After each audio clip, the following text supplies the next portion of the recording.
Bonjour à tous, de nouveau au Laos, comme vous pouvez voir. Donc on va faire un petit tour d'horizon.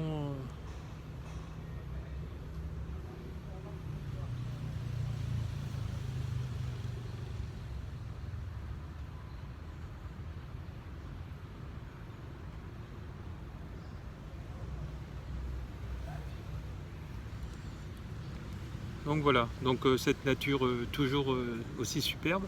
C'est un endroit, pour moi c'est ma deuxième maison, hein, puisque vous savez tous que je suis français et je suis expatrié donc au Laos. Et je reviens faire quelques tournées internationales, 2 à 3 fois par an, tout dépend. Voilà. Là, c'est une tournée qui a duré quand même 4 mois avec une vingtaine de dates, donc ça a été aussi fatigant, mais j'ai aidé beaucoup de gens. Voilà, j'ai eu encore bien sûr plus de monde que l'année dernière, donc c'est tout à fait génial parce qu'en fait les gens s'éveillent de plus en plus et nous en avons besoin. Alors, ce qu'il faut, c'est comprendre tout ce qui ne va pas dans notre vie. Donc, c'est pour ça que je fais autant de vidéos, donc pour votre bien, pour mon bien, parce que moi aussi, ça me fait travailler le fait de vous en parler. Quand je vous soigne, je vous guéris, etc., je me guéris aussi moi-même, hein. Il n'y a pas de hasard, puisque de toute façon, nous sommes tous en relation les uns avec les autres. Voilà. Alors, nous, tout ça, on va le voir un peu plus loin dans cette vidéo qui, pour moi, encore une fois, riche d'enseignements. Tous ces enseignements, beaucoup de ces enseignements, moi je dirais, viennent du bouddhisme, qui ont été aussi issus de l'hindouiste encore avant, qui viennent des civilisations anciennes encore avant, qui étaient lémuriennes, atlantes, qui ont réellement existé, qui ne sont pas au niveau du mythe. Tout ceci, c'est des prises de conscience, c'est la conscience qui a été jusqu'au dépassement de soi et au dépassement de la pensée. Parce que souvent, beaucoup de gens écoutent les paroles de Bouddha, tous ces adages, et ils disent effectivement, oui, nous l'avons tous à le régler. Oui, mais si ça en reste là, tu fais rien avec et tu te dis bouddhiste ou tu as tous ces compréhensions de la vie, et si tu ne le transformes pas en toi en amour, ça ne sert à rien, hein. On le voit la même chose chez les religieux, chez les catholiques, parce que moi j'ai été issu du catholicisme, etc. Maintenant, je ne suis plus religieux, je suis spirituel. Alors, c'est vrai que vous me voyez beaucoup faire des recueillements dans les temples, puisque mon temple, comme disait Dieu, il ne faut pas Jésus, il ne faut pas aller le chercher à l'extérieur, mais il est à l'intérieur. C'est pour ça qu'il me disait aussi, tu ne construiras pas de dôme à mon image. Voilà. Hein, mais le monde matériel dans lequel nous vivons est attaché à la matière, donc à l'argent, au temple, etc. Hein, voilà. Donc parfois, certaines personnes dites spirituelles, parfois font l'erreur de faire aussi des sens inverses, et puis voilà. Donc j'en dirai pas plus, après ça sera plus en thérapie, mais on va revenir à nos moutons, comme je dirais comme je dis dans d'autres vidéos. Voilà, donc le titre de cette vidéo, quand je suis en combat, je lutte contre, je suis en combat avec la vie, hein. Souvent on entend les gens, attention, dire des choses, des bêtises, hein. Attention, là, chaque mot a une résonance. Quand le combat c'est un acte négatif, c'est pas le fait de vouloir se défendre, hein. Le fait de vouloir se défendre, c'est pas comme ça qu'on se défend, c'est pas en combattant, hein. Je lutte contre et j'obtiens l'inverse car je le nourris. Voilà. Alors tout ceci, pourquoi? Parce qu'en fait de compte, quand je me défends d'une situation dans la négativité, dans le jugement, en faisant du mal à l'autre, etc., en lui retirant par exemple parfois des privations de liberté, des privations de ce qu'il peut posséder, etc., je nourris mon ego. Et donc forcément, je vais bloquer ma vie. C'est karmique, hein, tout ceci. Même si vous travaillez par exemple avec je sais pas moi, je sais pas, vous travaillez avec votre frère, vous travaillez avec un ami ou avec une autre personne, et que cette personne-là vole les personnes ou ne les rembourse pas, etc., inconsciemment, je dis bien inconsciemment, vous lui donnez ce pouvoir qu'il a, et votre karma forcément va être en relation avec le sien en partie. C'est-à-dire que si votre associé vole les gens ou ne les rembourse pas, etc., vu que vous êtes dans les affaires avec lui et vu que vous êtes dans la même énergie, votre vie va être plombée. Donc après, c'est normal que vous soyez malheureux actuellement. J'ai eu justement des patients, des clients en psychothérapie, parce que vous savez que j'ai une maîtrise en psychothérapie, et qui ne comprenaient pas pourquoi ils vivaient ça dans leur vie, et que pourquoi leur vie d'un seul coup, elle était dénuée de sens, il y avait de l'infertilité, il y avait un manque d'argent d'un seul coup, parce que on continue à travailler avec quelqu'un qui est dans l'énergie négative. C'est un peu comme si vous continuez à travailler avec votre ex-compagnon. Forcément, il y aura toujours quelque chose de malsain, une ancienne énergie négative, etc. Voilà, donc à part si les deux ont réellement fait un travail sur eux, ils ont arrivé à dépasser ça. Donc voilà, attention à la manipulation. Parfois, certains font les méchants au début, après ils vont faire les gentils. C'est tout ça de l'hypocrisie pour mieux encore vous voler, vous arnaquer. Ça, vous le voyez, de toute façon, ça reviendra très vite. Souvent, on dit le naturel revient au galop. C'est vrai pour les gens qui n'ont pas travaillé sur eux, sur leurs blessures, etc. Alors, on voit mieux la blessure de soi quand on travaille dans le miroir de l'autre, c'est-à-dire que tout ce qui nous dérange, c'est ce que disait Bouddha, tout ce que tu n'acceptes pas de l'autre, c'est que tu l'as toi-même à le régler. Alors voilà, tout dépend de comment vous allez nourrir la relation ou le conflit, si vous êtes dans le conflit. Voilà. Si vous décidez de vous lever par exemple le matin en remerciant la vie, de vivre, en faisant comme moi par exemple, vos messages aux lois d'attraction en disant voilà, je travaille dans la passion et tout me réussit. Par exemple, après vous pouvez dire voilà, je vis avec ma compagne ou mon compagnon dans un amour infini. Et à partir de ce moment-là, les lois d'attraction vont se mettre en route. Alors c'est ce que je disais dans mon deuxième livre qui, d'après mon éditeur, va atteindre le seuil maximum pour atteindre le best-seller. Dans recueil et citations contemporaines, je peux vous l'envoyer avec une dédicace, où vous pouvez le trouver en France. Voilà, bon après c'est mieux d'avoir une dédicace de l'auteur, en tout cas pour moi. Voilà, donc sachez que si vous mettez ces lois d'attraction que je explique et vous les formulez par rapport à vous, en fait vous allez attirer en fait tout ce qu'il vous faut. Alors les lois d'attraction ça fonctionne, mais il faut encore savoir bien les mettre en place. Voilà, alors il faut savoir que nous sommes la résultante de nos pensées, encore une fois Bouddha, donc si ça en reste là, ça ne sert pas à grand chose, mais il faut l'intégrer et le mettre en pratique dans sa vie. Donc voilà, alors si vous voyez des gens en fait qui sont autour de vous et qui font que souffrir, en fait vous pouvez les aider. Alors on ne sauve pas les gens d'eux-mêmes, on peut les aimer, les accompagner, les encourager, les soutenir, mais chacun se sauve soi-même. Voilà, donc il faut que la personne soit prête donc à changer, à évoluer, et qu'elle a décidé de sortir de l'ancien. C'est-à-dire que tout ce qui me dérange chez l'autre, je vais aller le régler en moi. Une fois que ça sera réglé en moi, en grosse partie notamment, je vais pouvoir revenir vers des personnes que j'aime, etc. N'oubliez pas que quand le cœur vous maintient dans l'amour avec une personne par la pensée, etc., c'est votre âme à ce moment-là qui vous parle. Et c'est toujours comme ça, quand c'est le cœur qui parle, le cœur est toujours dans la justesse, c'est-à-dire que le cœur est toujours positif. D'accord, attention, c'est ce que j'avais fait la dernière fois, l'aparté entre l'intuition et les peurs, et souvent des gens auront des bonnes intuitions, mais après ils vont tout mélanger entre les intuitions et les peurs, et puis après ils vont se laisser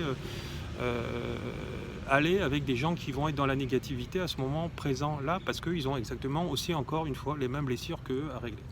Voilà. Donc il faut faire attention à tout ça, ne pas se planter, à part si vous êtes vraiment médium, etc. Mais bon, encore même les médiums, même moi qui suis médium, je vais vérifier les choses aussi matériellement, c'est-à-dire physiquement, quand on prévient de certaines choses. Alors, comme disait monsieur donc, Eckhart Tolle, plutôt que de croire que tu es tes pensées et tes émotions, pense que tu es la conscience qui les crée.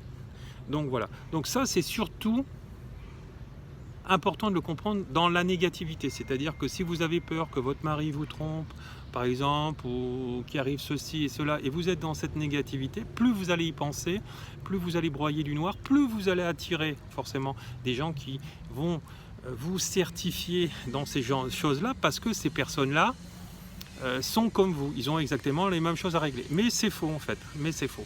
hein, je dis bien. Donc il faut travailler sur soi en permanence. Ce qu'il faut, c'est régler le problème avec la personne et surtout jamais fuir, hein, puisque de toute façon, si c'est fuir, de toute façon, le destin va vous rattraper ou dans votre prochaine incarnation, vous aurez toujours la même chose à régler avec cette personne-là. Alors, je vous dis aussi que forcément, il faut être deux à vouloir changer, c'est sûr. Si les deux veulent changer, on y arrive. C'est sûr que s'il n'y en a qu'un, voilà. Mais après, il faut vouloir aller essayer, vérifier que les personnes ont changé. Ça arrive, voilà. Hein, moi, j'ai fait ce travail-là nécessaire, par exemple cet été sur certaines choses, en moi-même, et voilà, on sent beaucoup plus léger.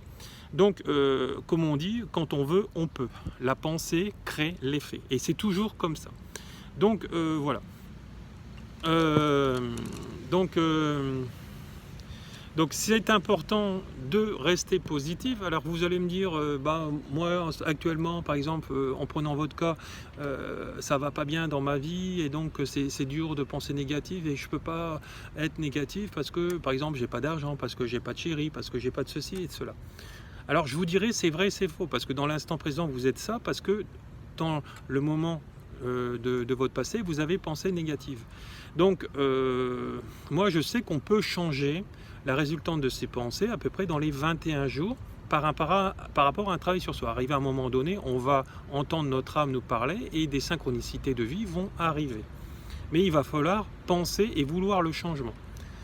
Donc voilà, donc il faut toujours vérifier les faits.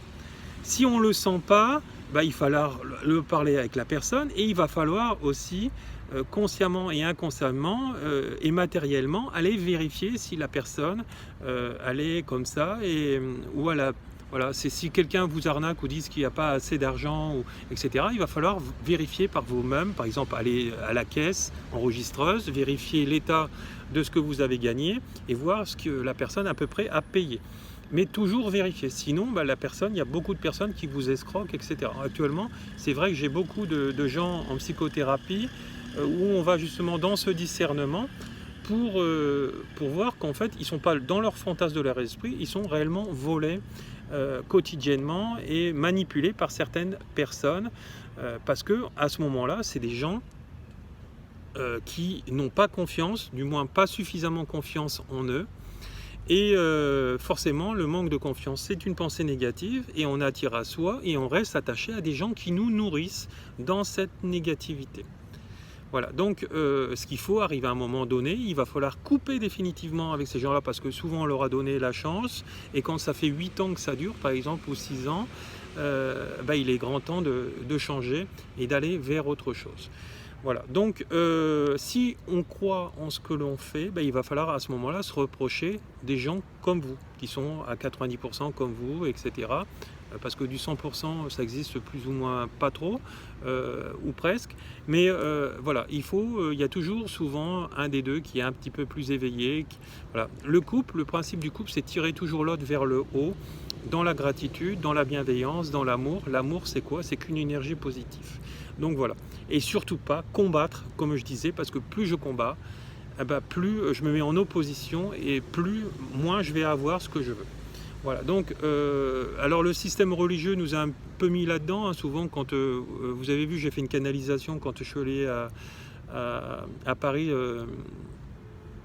donc cet été, où en fait le message original de Dieu a été trafiqué par l'Église, par tous ces messagers, et aussi par ces messagers, je veux dire ces messagers terrestres, hein, à part Jésus bien sûr, mais ce que je veux dire c'est que voilà, donc on s'est servi du pouvoir de Dieu pour manipuler l'être humain. Voilà.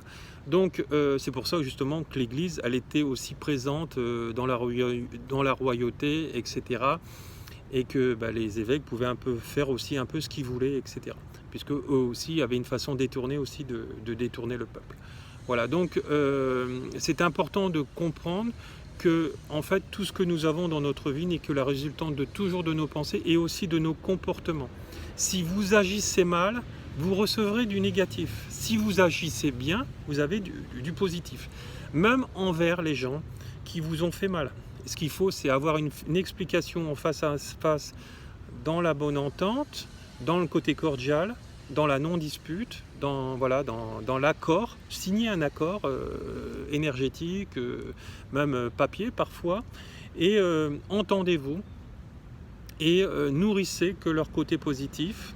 De toute façon, de cette manière, moi c'est ce que je fais désormais, même dans ma vie affective, c'est que j'ai décidé de faire ça et de mettre ça en pratique. C'est que de toute façon, la personne, vous avez beau lui dire ses côtés sombres, souvent la personne ne veut pas les voir. Donc c'est en apportant de l'amour à cette personne, de la sécurité, etc., que la personne se sentira bien, et de toute façon elle se rendra compte que parfois ses comportements vont jusqu'à la destruction d'elle-même, d'eux-mêmes, et voilà. Donc donc c'est un message rempli, et voilà, je parle vraiment avec mon cœur là aussi, et c'est bourré de sincérité tout ce que je vous dis.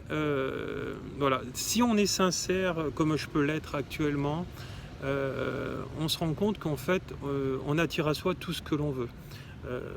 Voilà, donc et arrive un moment, il n'y aura plus aucun manque, hein. Quand on devient énergéticien, ou voilà, où on a voilà, on peut atteindre là où j'en suis. Alors j'ai encore du travail à faire, certes, parce que de toute façon sinon mon incarnation serait terminée. On a une vie un peu plus meilleure, hein. Vous voyez, là je suis dans les jardins d'un temple un après-midi au Laos. Si j'étais salarié d'une entreprise, je ne pourrais pas faire ça, voilà, hein. Moi je fais ce que je veux, quand je veux, plus ou moins. Bien sûr, tout ça est déterminé par rapport à mon temps, à l'argent, etc., aux formations et puis aux loisirs que je m'accorde aussi, parce que je travaille aussi pas mal. Mais il faut savoir être dans cet équilibre et non dans l'épuisement, hein, parce que si on travaille de trop, on va être épuisé, hein, comme j'ai pu l'être fut un temps, et puis on va s'énerver, et puis les relations avec les autres vont être tendues. Après, quand il peut avoir quelqu'un qui est jaloux à côté, dans le couple par exemple, à côté du couple, ça va accentuer la problématique du couple. Donc voilà, donc tout ça il va falloir le voir, et voilà, donc, et puis donner la chance à certaines personnes. Il peut arriver à un moment donné, il faut se retirer quand ça va pas, parfois en se retirant, en travaillant sur soi, parce que parfois on peut être aussi avoir une énergie, il peut avoir une énergie négative où on ne peut pas travailler sur soi parce que en fait c'est trop oppressant, etc., et trop violent.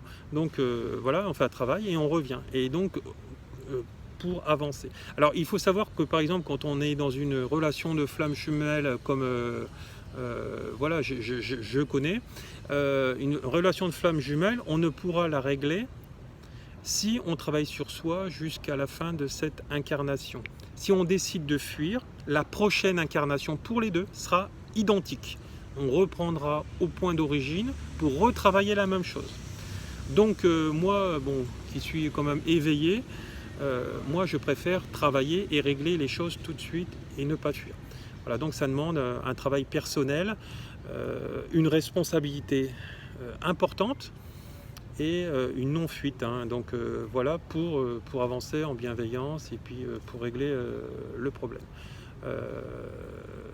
Voilà le problème, qui est une épreuve bien sûr à régler, et pour transcender donc notre âme, et pour régler en fait toutes les blessures de notre âme. C'est important pour finir en fait le plus tôt possible nos incarnations, et sortir de cette souffrance terrestre, hein, puisque vous savez tous que nous sommes sur les plans vibratoires de l'enfer, la terre, hein. C'est pour ça que certaines personnes sont spoliées, touchées, attaquées par des entités du bas astral, puisqu'ils sont à ce moment-là dans des entités basses, hein. J'ai connu des gens qui étaient dans le Reiki aussi comme ça, j'ai connu et je connais, et qui sont par exemple à 3000 unités de bovis. Alors normalement c'est pas possible. Pourquoi? Parce que ces gens-là ont décidé de nourrir en eux le jugement, et le jugement c'est de l'anti-spiritualité. Voilà. Donc ça veut dire que même vous êtes éveillé, vous avez monté, vous pouvez aussi redescendre très bas. Voilà, donc c'est important de le comprendre et renourrir l'inverse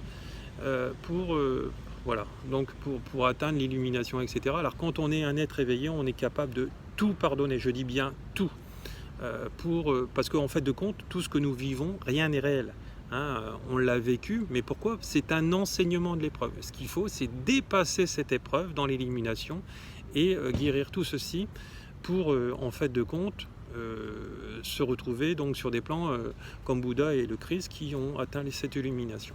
Donc voilà, donc nourrissez que du positif dans votre vie pour en fait guérir le négatif.